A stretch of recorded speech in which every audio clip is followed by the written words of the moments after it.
If your Mazda CX-5 Apple CarPlay keeps cutting out, you are not alone. Studies show that 8 out of 10 infotainment drops are caused by low quality or damaged lightning cables. Let us break down the troubleshooting steps to get your connection stable again. Start by inspecting your cable, cleaning the phone port, and checking for iOS updates. Cheap cables often lack the shielding needed to maintain a high-speed data handshake with Mazda systems. If hardware is fine, try forgetting the device in your Bluetooth and CarPlay settings to force a fresh handshake.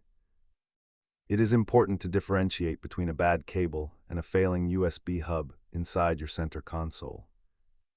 Swapping a cable costs $20, while replacing the internal Mazda USB module can run significantly higher. If issues persist, try a hard reset of the infotainment system by holding the 3 main console buttons. Keep a high-quality MFI-certified cable in your glove box to rule out the most common failure point immediately. Pro tip: never force a cable into an obstructed port to avoid permanent damage to your phone.